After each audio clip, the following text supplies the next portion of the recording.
चालू द्या मग सांगतो नाना भाऊ. अध्यक्ष महाराज,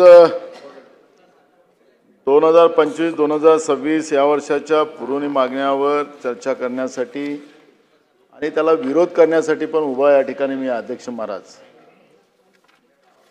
तर एक नवीन पायंडा या महायुतीनं काय झालं, ते एकनाथ शिंदे साहेब महाविकास आघाडीत होते ना, अजित पवार होतेत ना, त्याच्यामुळे झालं. मला तेच येतं, ते तिकडे पाहिलं की मला वाटतं की असा भास होतो. त्याच्यामुळे महायुतीच्या सरकारने एक नवीन पायंडा या महाराष्ट्रात आणलेला आहे. अध्यक्ष महाराज, आपलं राज्य प्रगत राज्य आहे.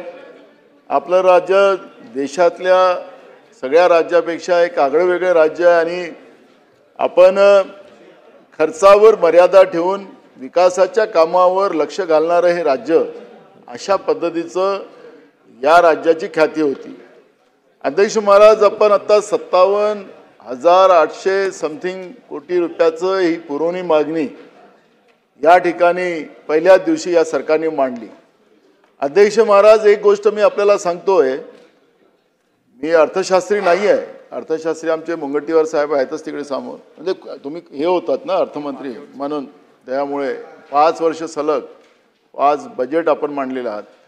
त्यामुळे अध्यक्ष महाराज, मार्चमध्ये आपला बजेट आला आणि मार्चमधल्या बजेटच्या नंतर 3 महिन्यानंतर आपण 57,000 कोटीच्या वर पुरवणी मागण्या मांडतो आहे.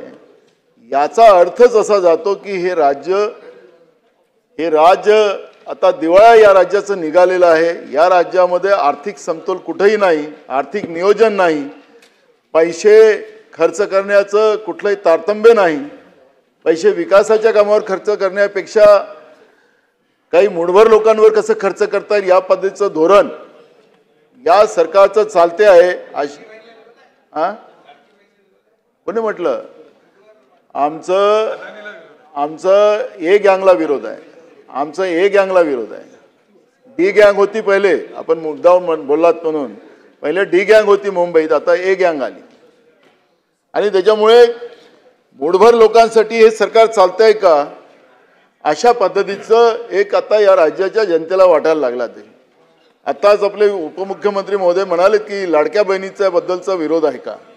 अध्यक्ष महाराज, आम्हाला बिलकुल अजिबात नाही.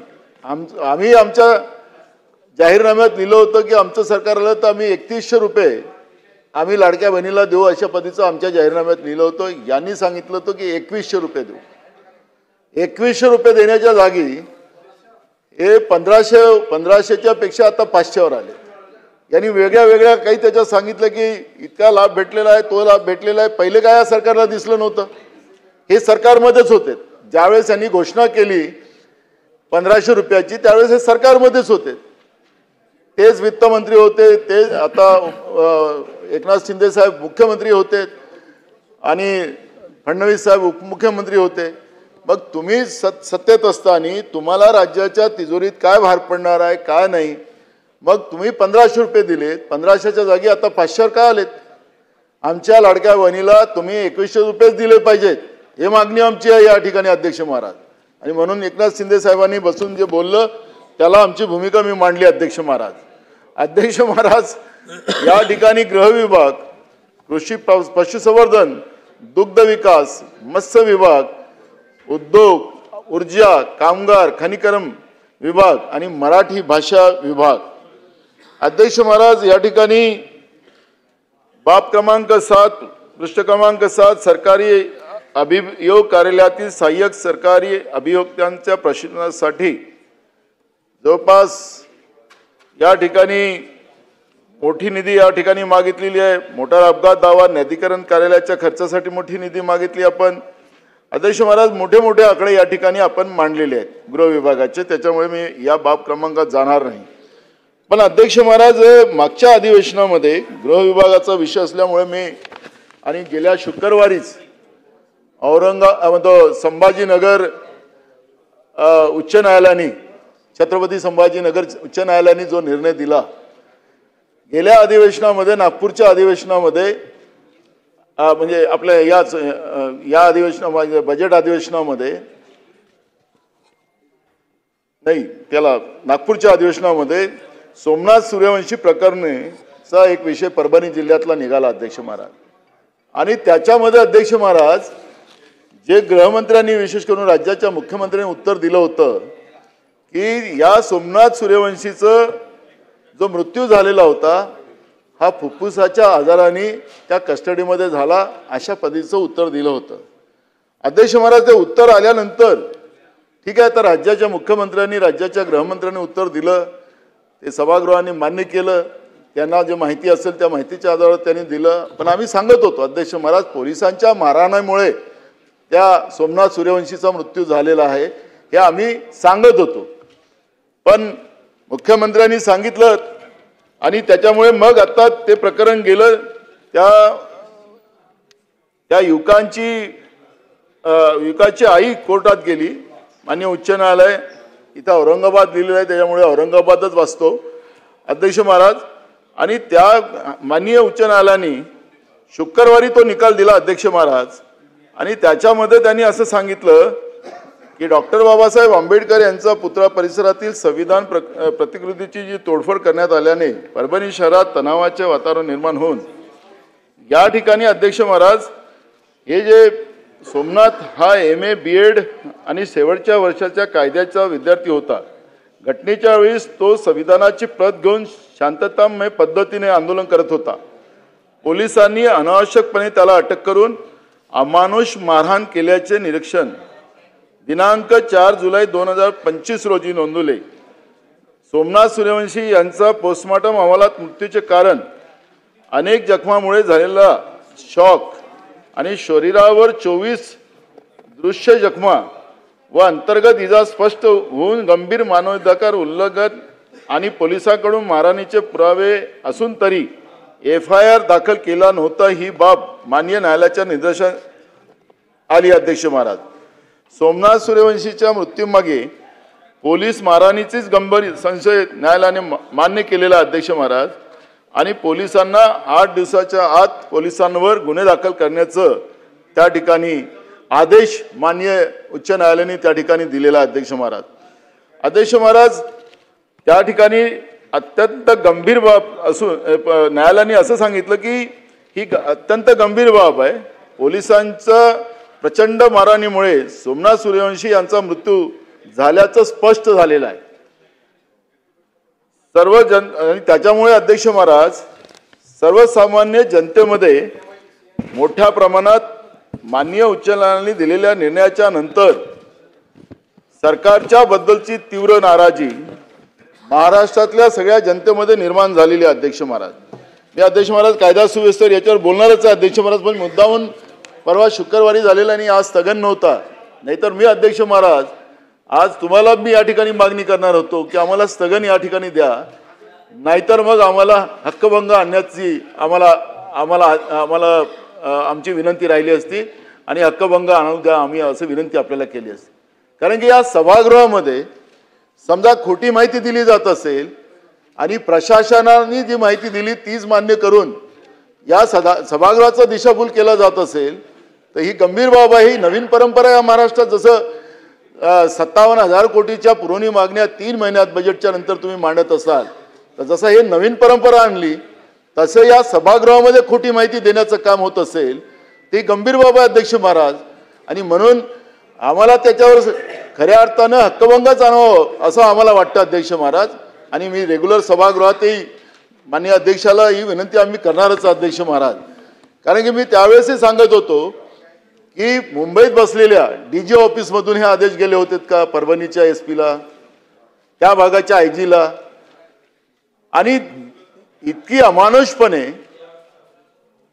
त्या ठिकाणी मारहाण केली, लोकांच्या घरात जाऊन मारलं, महिलांना मारपीट केली. मी सरकारवर एकदम आरोप करत नाही, मग समजा त्यांचं या मुंबईच्या DG ऑफिसमध्ये बसलेली जी व्यवस्था आहे त्याला अगर सरकार वाचवायला निघत असेल तर मग आम्ही सरकारचा हात असं म्हणू. पण अजून ती गोष्ट पुढे आलेली नाही.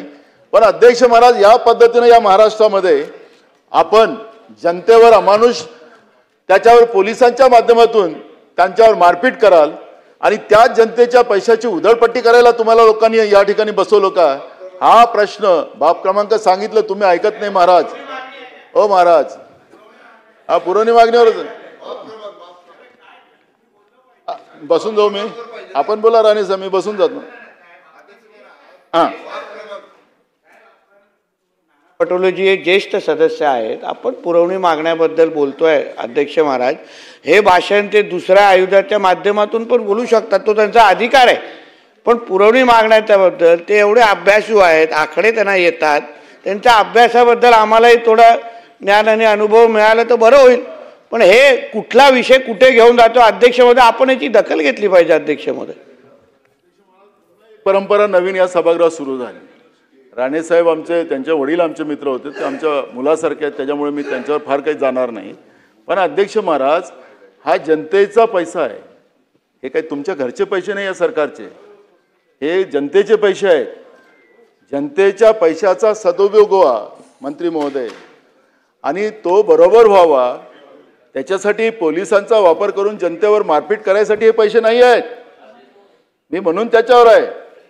त्याच्यामुळे मी त्याच्यावरच आहो. मी काही अजून पुरवणी मागण्यावरच आहो. मी काही गेलो नाही. पण या पैशाचं तुम्ही ज्या पद्धतीनं पोलिसांची दंडुकशाही वापरून लोकांमध्ये जे भीती निर्माण करतात, त्याचा जीव घेतात, त्याच्यासाठी हे पैसे नाही आहेत. हजारो कोटी रुपयाची मागणी तुमची इथं आलेली आहे. हे जनतेचे पैसे आहेत, तुमच्या सरकारच्या घरचे पैसे नाही आहेत. आणि म्हणून ह्या पैशाचा सदुपयोग व्हावा हे प्रश्न आता माननीय हायकोर्टाने काल निकाल दिलेला आहे, शुक्रवारी. म्हणून हा प्रश्न या ठिकाणी निर्माण झालेला आहे. त्याच्यामुळे हे जे प्रश्न आहेत ही गंभीर आहे. सरकारने काय तुम्हाला पैसे लुटायसाठी इथं बसवलं नाही आहे, त्याच्यावर लाठीचार्ज करायला नाही बसवलेलं आहे, पैशाची उधळपट्टी करायला नाही बसवलेलं आहे. आणि त्याच्यामुळे सचिन वाजेवर येऊ का त्याच्या सागर, त्याच्यावरही येतो. हरेन वगैरे सगळं मला माहिती आहे. हे ते कुठून आली ती जिलेटिंग ते पण मला माहिती आहे. त्यामुळे मग त्याच्यावर जायचं तर त्याच्यावरही जातो. पण मी मुद्दाहून तुम्हाला या ठिकाणी सांगतो की कायदा.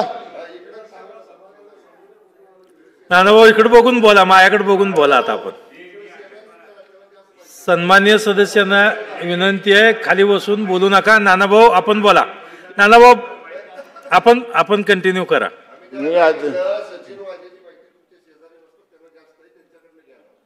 हे कसं आहे अध्यक्ष महाराज आहेत, ते मंत्री आहेत. मधल्या काळात गृह राज्यमंत्री पण होते, त्यावेळेसच होते ज्यावेळेस हे घटना झाल्या. मी काय सांगतो अध्यक्ष महाराज, हे त्यावेळेस इकडेच होते. त्याच्यामुळे तिकडे काय झालेलं होतं काय नाही ते या दोघांना जास्त माहिती आहे, एकनाथ शिंदे साहेबांना, महाराजांना.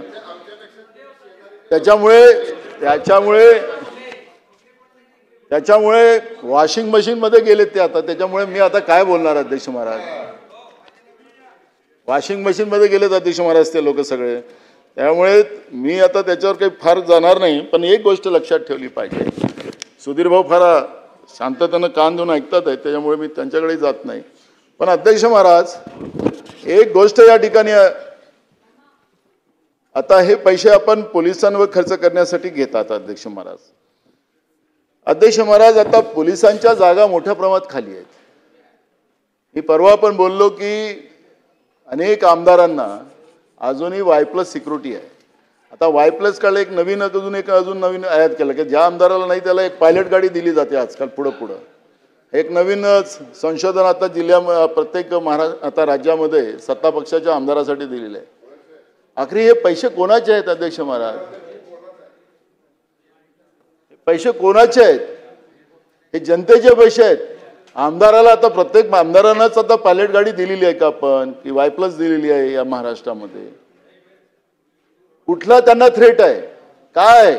एकदा या पटलावर ठेवा ना अध्यक्ष महाराज. हे पैसे घेतात ना तुम्ही जनतेचे, उधळपट्टी चाललेली आहे ना, तर हिशोब दिला पाहिजे ना राज्याच्या जनतेला.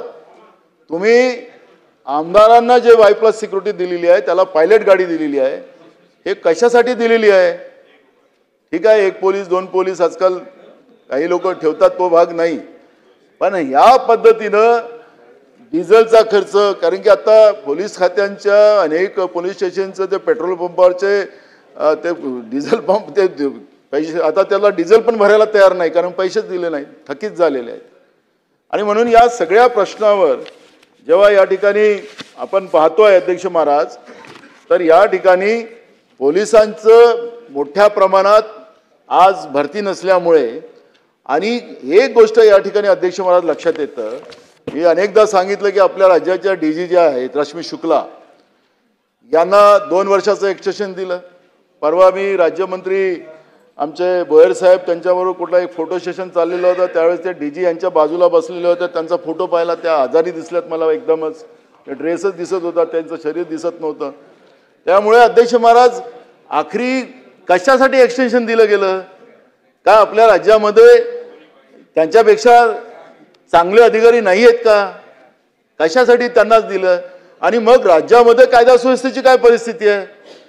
पुण्यामध्ये काल महात्मा गांधींच्या पुतळ्यावर, आणि तोही भगवा रंगाला अपमान करण्यासाठी तो माणूस तो घालून चढला आणि कोयता हातात ठेवला, आणि कोयत्याने महात्मा गांधीच्या प्रतिमेला त्या ठिकाणी तोडण्याचा प्रयत्न करताना एक फोटो मी आता पाहिलेला आहे. अध्यक्ष महाराज महाराष्ट्रामध्ये कायदा सुव्यवस्था, वारीमध्ये आपण आता पांडुरंगच आपण तिथलेच प्रतिनिधित्व आहात करतात. अध्यक्ष महाराज आता वारीमध्ये सुद्धा कोयता गँगवाले घुसतात आणि महिलांवर अत्याचार करताना आपण पाहिलेलं आहे. राज्यामध्ये कायदा सुव्यवस्था राहिलं का?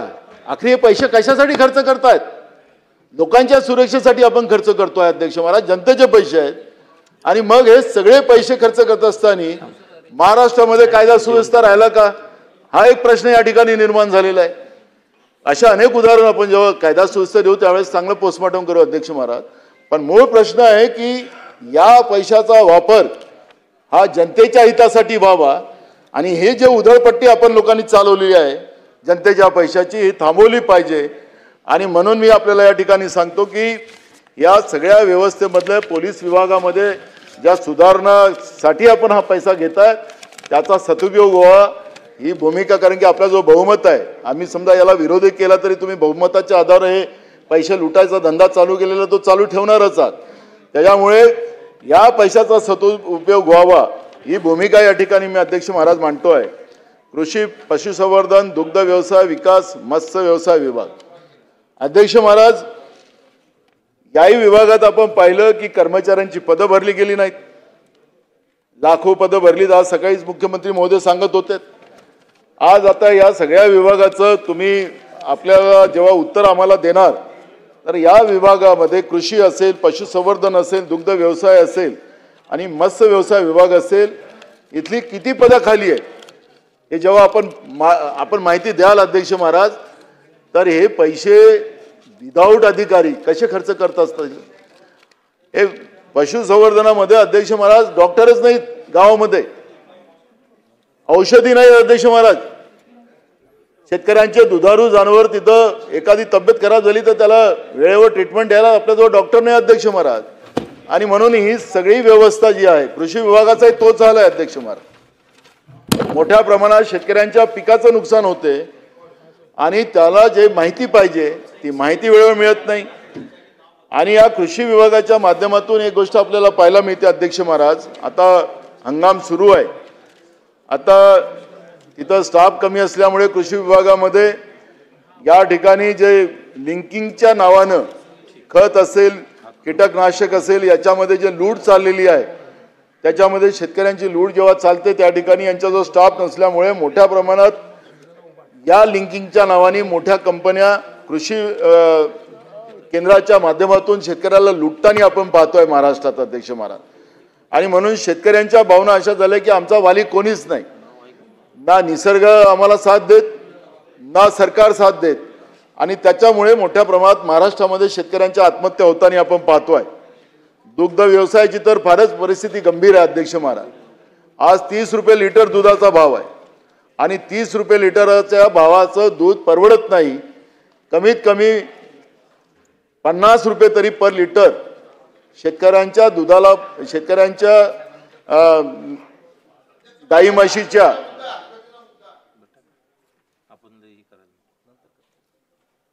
अध्यक्ष महाराज, नानाभाऊ हे ज्येष्ठ सदस्य आहे आणि शेतकरी बी आहेत. त्यांनी आता एक विषय मांडला का दुधाले 30 रुपये भाव आहे. मी एक दूध उत्पादक शेतकरी आहे. फॅटवर दुधाचा भाव आहे. आता माझं 350 लिटर डेअरीला दूध चाललेलं आहे. साधारण आता 8-8.5चा फ्लॅट लागून राहिलेला आहे आणि 57 रुपये मला दुधाचा भाव भेटून राहिला आहे. तर रेकॉर्डवर चुकीचं येऊ नये. 30 रुपये दुधाचा भाव आहे म्हणून तर ते दुरुस्त करण्यासाठी ही आपल्याला हे माझी हरकतीचा मुद्दा होता. मी सांगतो त्याला त्याचं उत्तर आपल्याला बोला. आता शासन बसलेलं आहे अध्यक्ष महाराज इथं. शासनाने सांगावं की दुधाला भाव किती दिलेला आहे. आता त्यांना ते भाजपचे आमदार आहेत म्हणून काही त्यांना जास्त शासन देत आहे का असं काही तर एक मिनिट अरे बाबा राहू द्या तुम्ही तुमचं. पिंपळे साहेब पिंपळे साहेब तुम्ही जावा तर खरं. मी तुम्हाला शासनाने नानाभाऊ इकडे बघून बोला आपण. मला काही त्यांनी रेकॉर्ड आणलं मला काहीच नाही. शेतकरी ऐकतात अध्यक्ष महाराज शासनाने काय दुधाचे भाव ठरवलेले आहेत. एक मिनिट विकास भाऊ. शासनाने काय भाव दुधाचे ठरवले आहेत त्यांनी सांगावं. 58 रुपये असेल तर मला काही नाही त्याला चांगलंच आहे ना. मी तर स्वागतच करेल. मी तर 50 रुपयेच मागतो तुम्ही 58 म्हणता. मला 57 म्हणजे मी त्याचं स्वागतच करतो. 57 रुपये शासनाने दुधाचा भाव डिक्लेअर केला आहे का ही माहिती शासनाने मला द्या. म्हणजे तुम्ही डिक्लेअर करून टाका 57 रुपये. मी तर 50 मागत होतो. मी तर स्वागत करतो. 57 रुपये म्हणून भाव दुधाचा डिक्लेअर करून टाका. अध्यक्ष मला सत्ता पक्षाच्या आमदारांनी सांगितलेलं आहे. त्यामुळे मी त्याचं समर्थनच करतो. मी काही विरोध करत नाही. मी समर्थन करतो आणि राज्य सरकारने याचा खुलासा करावा की दुधाला 57 रुपये भाव महाराष्ट्रामध्ये चाललेला आहे. हा त्या राज्य सरकारने खुलासा करावा ज्याच्यामुळे दूध उत्पादक शेतकरी. अरे मला माहित आहे मी सन्माननीय सदस्यांना विनंती आहे खाली बसून बोलू नका. नानाभाऊ कन्क्लूड करा. आपला 3च तास वेळ आहे आपल्याला चर्चेवर चर्चा करा. मला माहित आहे फॅटवर नाही दुसरं आम्हाला माहिती आहे तुमचं फॅट वगैरे. पण अध्यक्ष महाराज नानाभाऊ बोला आपण बोला डिस्टर्ब करतात ते लोक. मला सांगा बोला आपण बोला माझ्याकडे बघून बोला. मला तर आता मी तर मागेलच आता तो भाव. आता हिशोब 57चाच भाव मागेल आम्ही ठरला. आणि अध्यक्ष महाराज या दुग्ध विकास विभागामध्ये सुद्धा तुम्हाला हॉस्पिटलच्या इमारती नाही अध्यक्ष महाराज. तुम्हाला डॉक्टर नाहीत. इथं व्यवस्था नाही. या सगळ्या व्यवस्था त्या ठिकाणी दुरुस्त करून द्यावी ही मागणी आहे. मत्स्य विकास मंत्री याच्यात बसलेले आहेत अध्यक्ष महाराज. त्यांचं लक्ष समुद्रावरच जास्त आहे अध्यक्ष महाराज मत्स्य विकास मंत्र्यांचं. पण गोड्या पाण्याच्या मच्छीमारांच्या बाबतचं त्यांचं जे काही धोरण आम्ही पाहतोय ते धोरण चुकीचं येत आहे असं मला वाटतंय. आपण जो GR काढला आता आणि मत्स्य व्यवसायाला तुम्ही कृषीचा दर्जा दिला अशा पद्धतीचं घोषणा आपण केली. काय खरंच आपण शेतकऱ्यांना जे मूळ मत्स्य व्यवसाय करणारी जी लोक आहेत परंपरागत त्या परंपरागत व्यवसाय करणाऱ्या मच्छीमारांसाठी आपलं धोरण नाही आहे.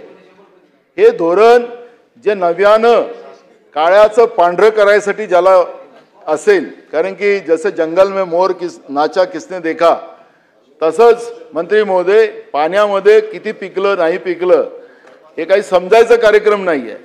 त्याच्यामुळे आपलं जे धोरण आहे जे बिचारे लुंगटीवर राहणारे झोपडीत राहणारे गरीब लोक जे मत्स्य व्यवसायावर ज्यांचा उदरनिर्वाह चालतो ते जे परंपरागत मत्स्य व्यवसाय करणारी जी लोक आहेत त्यांच्यासाठी आपलं धोरण नाही झालेलं आहे. तुम्ही काय केलं की एका तलावात आमच्याकडे तलाव असतात तुमच्याकडे समुद्र आहे. समुद्रात किती लोक जाऊ शकतात. पण तलावामध्ये तुम्ही ज्या संस्था असतात त्या संस्थांना तुम्ही आता त्याचं किती संस्था होऊ शकतात. 250 हेक्टरचा तलाव असेल तर 4 संस्था करू शकता 5 संस्था करू शकता. तर मग आता बीज टाकायचं असेल 4-5 लोकांनी कॉन्ट्रॅक्ट त्यांना मिळाला कॉम्पिटिशन तुम्ही त्यांच्यात आपसात लावताय तर त्याच्यामध्ये आणि त्याला काही तुम्ही म्हटलेलं नाही तुम्ही ज्या सोसायट्या बनवत असताना का हा याच्यात परंपरागत मच्छीमार असावा. कोणी पण संस्था बनवू शकतं. आणि त्याच्यामुळे जे काही मोठी लोक आहेत ज्यांचा या व्यवसायाशी काही संबंध नाही जसं ते केस कापणारी जी व्यवस्था असते त्याला आता जे ओरिजिनल नावी लोक राहिले नाहीत त्याला आता कोणीतरी मोठी लोक आलीत आणि त्यांच्याकडे ते नोकरी म्हणून काम करतात. तशासारखं या मत्स्य व्यवसायामध्ये सुद्धा तुम्ही जो GR काढला, त्याला शेतीचा दर्जा दिला, त्याच्यामध्ये परंपरागत मच्छीमारांना तुम्ही तिथं बायकॉट केलेला आहे आणि त्याच्याजवळ तेवढा पैसा नाही आहे, त्या कॉम्पिटिशनमध्ये टिकू शकणार नाही. आणि म्हणून जो तुम्ही GR काढलेला आहे त्याच्यात बदल करा, त्याला शेतीचा दर्जा द्या, त्याचं स्वागत आम्ही करू. पण त्या परंपरागत मच्छीमारांना तुम्ही संपवू नका, ही माझी आपल्याला आग्रहाची विनंती आहे. आणि मला विश्वास आहे की तुम्ही काय एकदम तडफदार आता नवीन रक्ताचे आहात, त्यामुळे माझी सूचनेला तुम्ही मान्य करून परंपरागत मच्छीमारांना त्या GR मध्ये कसा न्याय देता येईल त्या पद्धतीचं मी तुम्हाला सांगितलं होतं धोरण याच्या पहिले, की तुम्ही आम्हाला एकदा बसवा. आम्ही नाही आहोत त्या समाजातले, पण त्या व्यवसायाबद्दलचं गावातले जे मच्छीमार आहेत त्यांच्याबद्दलचं त्यांचं दुःख मला माहिती आहे. आणि मी जेव्हापासून या सभागृहात आलो तेव्हापासूनचं गोड्या पाण्याच्या मच्छीमारांची त्याच्यासाठी लढाई लढत राहिलो, त्यांना न्याय देत राहिलो. 95चा GR तुमच्या बाबांनी जो काढला होता तो GR आम्ही त्यावेळेस बदलवून पुन्हा मच्छीमारांसाठी केला, पण तुम्ही आता त्या 95च्या GR पेक्षाही खतरनाक GR आता काढलेला आहे. आणि म्हणून आपल्याला त्याच्यातला सुधार करावा लागेल, ही भूमिका या ठिकाणी मी मांडतोय. अध्यक्ष महाराज, उद्योग आणि ऊर्जा विभाग, ऊर्जा कामगार आणि खनिकर्म विभाग. अध्यक्ष महाराज, उद्योग विभागात तर आता काही सांगायचं कार्यक्रम नाही, उद्योग मंत्री नाही आहेत इथं, ते उद्योगाला बाहेर गेले असतील. पण अध्यक्ष महाराज, यांनी सांगितलं की आम्ही मोठ्या प्रमाणात आता आमच्या राज्यामध्ये आम्ही नवीन इन्व्हेस्टमेंट आणलेलं आहे, लाखो कोटीचं वगैरे वगैरे मोठे मोठे आकडे सांगले जातात. पण अध्यक्ष महाराज, हे कुठं आहेत? हे उद्योग कुठं आहेत? कुठं लागलेले आहेत? किती लोकांना नोकऱ्या आपण दिल्यात? किती मॅनपॉवर तिथं आम्ही लावलं? महाराष्ट्र आता हे राज्य बेरोजगारांचं राज्य असं या राज्याची नोंद होत आहे. बेरोजगार लोक आता, मुलं मुली आता आत्महत्या करतात, हाताला काम नाही. आणि म्हणून आम्ही विदेशात जाऊनही सुद्धा राज्यामध्ये इन्व्हेस्टमेंट आणू शकलो नाही. आणि आपल्याच राज्यातले उद्योगपती घेऊन जायचे आणि त्यांना सांगायचं तुम्ही हे करा ते करा. आणि आपण आता गडचिरोलीला जोरात करतोय, तर गडचिरोलीमधली व्यथा फार खतरनाक आहे अध्यक्ष महाराज. त्याच्यावरचं एक वेगळी चर्चा आम्ही मागणार आहोत. त्याच्यात सुधीर भाऊ पण आमच्यासोबत राहतील गडचिरोलीच्या याच्यामध्ये. गडचिरोलीच्या विकासाबद्दल आपली दोघांची भूमिका सारखीच राहणार आहे, तेव्हा आपण मांडूच दोघे जण मिळून ते. पण अध्यक्ष महाराज, गडचिरोली हा जो विषय आहे त्याला एक वेगळं आता, कारण की गडचिरोलीचं जे वस्तुस्थिती आहे त्यातलं नेचर आहे. आता फॉरेस्टचं तर गणेश नाईक साहेब वनमंत्री, आता तर गडचिरोलीमध्ये, कारण की राज्यामध्ये सगळीकडे वनाच्या, तुमच्याकडे कंदवन, आमच्याकडे झुडपी जंगल, या सगळ्यांना विकासाच्या कामाला लोकांच्या व्यक्तिगत असतील, झोपडी असेल, गरीब लोकांचा त्याला विरोध आहे. पण गडचिरोलीमध्ये मोठी झाडाची जंगलं पूर्ण बिनधास्त उद्ध्वस्त केली जातात, काही नाही. काय साऱ्याला पूर्ण त्याला काही वेगळी परवानगी आणली का माहीत नाही होतं केंद्राची किंवा राज्याची, मला माहिती नाही. पण त्या ठिकाणी मोठे झाडाचे जंगल सगळेच्या संप तोडण्याचं काम त्या ठिकाणी सुरू झालेलं आहे.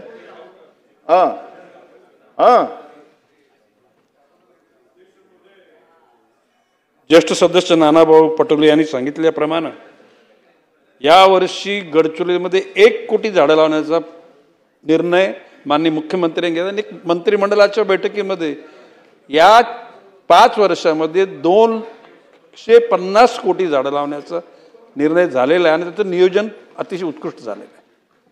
आणि म्हणून नानाभाऊंची जी चिंता आहे ती निश्चितपणे मिटवली जाईल.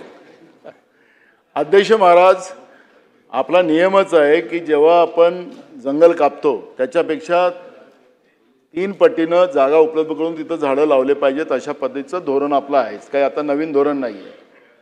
पण गडचिरोलीमध्येच सगळे काही धरणासाठी नाही, तुम्ही खनिकर्मासाठी आणि तिथं मोठ्या प्रमाणात आता स्टील हब त्या ठिकाणी तयार करायला निघालेले आहेत, त्याच्यामध्ये ते मोठी मोठी जंगलं कापली जातात. पण तुम्ही जे म्हणालात गडचिरोलीमध्ये झाडं लावण्याचा, जागा कुठं आहे तुमच्याजवळ? हे सगळ्या जंगलातली सगळी व्यवस्था त्या ठिकाणीच सगळं तुमचं काम चाललेलं आहे. हे सुरजागड असेल, जेवढ्या काय आता नवीन तुम्ही आणतात सगळं तिथं जंगलातच आहे. तुम्ही काय गावात झाडं नाही लावू शकणार. तुमच्याजवळ जागा कुठे आहे? तुम्हाला आता शेतकऱ्यांच्या जागा तिथं तुम्ही ताब्यात घेतात, त्या सगळ्या उद्योगासाठी घेतात, पण सगळं खनिकर्म तुमचं जंगलात चाललेलं आहे, तर झाडं लावणार कुठं? हा पण प्रश्न आहे. मंत्रिमंडळात कशा आधारावर निर्णय घेतला मला माहिती नाही, म्हणून मी मगाशी उल्लेख केला की आम्ही सुधीर भाऊ आणि आम्ही आम्हाला गडचिरोली पूर्ण एक एक कोपरा कोणता सगळ्या आम्हाला दोघाला जास्त माहिती आहे. त्याच्यामुळे मी तुम्हाला सांगतो की त्या गडचिरोलीवरची चर्चा झाली तर आम्ही दोघंच जण तुम्हाला पूर्ण चित्र तिथला भूगोल आम्ही तुम्हाला समजावून सांगू शकतो. आणि म्हणून मी आपल्याला एक निमित्तानं सांगतो की तुम्ही राज्यामध्ये तुम्हाला याच्यामध्ये या उद्योगांसाठी या विकासासाठी वन कायदा आडवा येतो, पण गडचिरोलीसाठी कायदा आडवा येत नाही, हा त्या ठिकाणी महत्त्वाचा आहे. अध्यक्ष महाराज साहेब आपल्यासाठी मोकळे आहे, मुंबईचे आहेत आपण.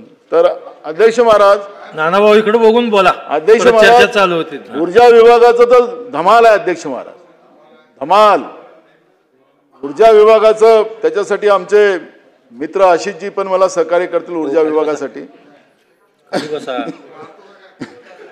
अध्यक्ष महाराज ऊर्जा विभागात तर धमाल आहे. 47,000 अर्ज सौर पंपासाठी राज्याच्या शेतकऱ्यांनी दिलेले. आता तर अध्यक्ष महाराज ते तर झालेच नाही. आता या सरकारने नवीन धोरण काढलं की प्रत्येक जिल्ह्याला एक एक आता सौर ऊर्जाचे ते कॉन्ट्रॅक्टर जे आहेत ते कंपन्या, कॉन्ट्रॅक्टर नाही कंपन्या, त्याला डेप्यूट केलं आणि फक्त त्या शेतकऱ्यांना सांगतात की इथंच भरलं पाहिजे, तुम्हाला दुसरीकडे नाही, त्याला चॉईस नाही. अध्यक्ष महाराज 47,000 तर गेल्या 6 महिने 7 महिन्यापासून कनेक्शन तर दिलेच नाही. पण आताही तुम्ही जे अर्ज करायला निघालेत काही पर्याय नाही शेतकऱ्यांना. मी तर तुम्हाला सांगतो की ऊर्जा विभागाने धोरण बदलत असताना आशिष आमच्या मित्राला सांगा तुम्ही शेतकऱ्यांचं पाप अंगावर घेतात या सौर ऊर्जेच्या या चक्करमध्ये. तुम्हाला लगेच सौर ऊर्जा तुम्ही निर्माण करा आणि तुम्ही ग्रीडमध्ये टाका, पण शेतकऱ्यांना ही जी कंपल्सरी आपण केलेली आहे सौर ऊर्जेची ती थांबवा. तुम्हाला शेतकऱ्यांच्या शेतीमध्ये तो उपयोगाचा नाही आहे. ते कुठं आहे, कापसा गिपसामध्ये आहे. ते पिंपळे त्या दिवशी पण उभे झाले. आमचं मत आहे, आम्ही धान उत्पादक शेतकरी आहोत, आम्हाला ते नाही जमत. शेतकऱ्यांना शेतीचं पीक काढताच येत नाही आणि शेतकऱ्यांचा हायबाप तुम्ही घेऊ नका. आणि मी तुम्हाला सांगतो ग्रीडमध्ये टाका. आणि ती लाईन आता तुम्ही सांगाल की आम्ही मोफत निर्णय केला आहे, आम्ही हे केलं आहे, तुम्ही बाका वाजवणार, तुम्ही सगळे बाका वाजवणार, आम्ही मोफत केलं. काय शेतकऱ्यांची अवस्था आहे, बांधावर चला म्हणजे तुम्हाला कळेल. पण ते अरे मी काय म्हणतो, मदतीचं काय फुकट देता म्हणून त्यांना मारायसाठी देता का? हो मी ते सांगत आहे. कोणती वाली योजना? सौर ऊर्जा काय? अहो आता चांगला मुद्दा काढला तुम्ही अध्यक्ष महाराज. हे या सरकारचं हेच वाक्य शेतकऱ्यांच्या जखमेवर जात. अध्यक्ष महाराज आता उन्हाळीचं धान आमचा निघाला. अध्यक्ष महाराज उन्हाळीचा धान निघाला, तो अजूनपर्यंत घेतला गेला नाही. शेतकऱ्यांचं त्या केंद्रावर धान ठेवलेलं आहे. बाजारात विकायला गेलं तर 700 रुपये कमी भावाने विकलं जाते आणि त्याच्यामुळे शेतकऱ्यांचा परस्पर हे पर क्विंटलला 700 रुपये नुकसान करतात आणि बोनस देतात 400 रुपये. अध्यक्ष महाराज शेतकऱ्यांचे पैसे शेतकऱ्याला वापस करायचे म्हणजे दिले. जीएसटी किती लावलात तुम्ही? 18% जीएसटी लावता. नाही 18% जीएसटी लावता तुम्ही शेतकऱ्यांच्या सगळ्या व्यवस्थेवर. ट्रॅक्टर घ्या, मशीन घ्या, काय घ्या, डिझेल घ्या, पेट्रोल घ्या, औषध कीटकनाशक घ्या, 18% जीएसटी लावता. 18% शेतकऱ्याची जीएसटी माफ करा ना. शेतकऱ्यांवर लागणारी जीएसटी माफ करा. व कुठेही तुम्ही देशाचं सांगू नका, आपल्या महाराष्ट्रात सांगा.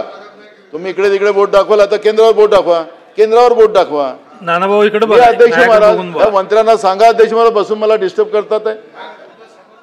शेतकऱ्यांच्यावर चर्चा चालू आहे आणि ते मला डिस्टर्ब करतात अध्यक्ष महाराज. हे शहराच्या लोकांना काय कळायला शेतकरी.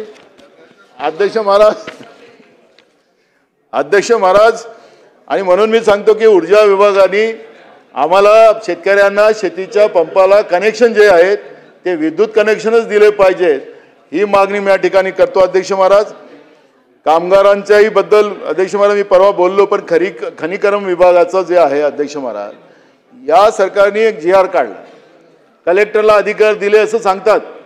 ज्या ज्या जिल्ह्यामध्ये खनिकर्मामुळे मोठ्या प्रमाणात रस्ते खराब झाले, तिथल्या सगळ्या व्यवस्था खराब झाल्यात, प्रदूषणाचं मोठ्या प्रमाणात प्रमाण वाढलं, पण अध्यक्ष महाराज त्या भागामध्ये काम होत नाही.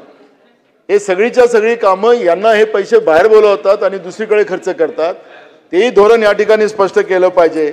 आणि मराठी भाषा याच्यावर अध्यक्ष महाराज मी एवढं म्हणेन की महाराष्ट्रामध्ये आम्हाला सगळ्यांना गर्व आहे की आमची भाषा मराठी आहे. आज मराठी भाषेला अविभाज्य दर्जा त्या ठिकाणी प्राप्त झालेला अध्यक्ष महाराज, त्याचा आम्ही कौतुकच करतो. अभिजात भाषेचा दर्जा त्या ठिकाणी आम्हाला मिळाला, त्याचा आम्ही कौतुकच करतो अध्यक्ष. पण ज्या पद्धतीनं या ठिकाणी भाषावाद करून, ज्या पद्धतीनं या ठिकाणचं जे काही समतोल बिघडण्याचा प्रयत्न केला जातो आणि म्हणजे या ठिकाणी सरकारचं जे दुर्लक्ष होते आहे ते आपल्या महाराष्ट्राला भूषणावं नाही. आणि म्हणून भाषेच्या आधारावर ज्या पद्धतीनं जे विभाजनाचं कृत्य या सरकारच्या वतीने चाललेलं आहे हे सरकारने थांबवावं. आणि मी अध्यक्ष महाराज या ठिकाणी या पुरवणी मागण्याला विरोध करतो आणि माझे 2 शब्द पूर्ण करतो. सन्माननीय ज्येष्ठ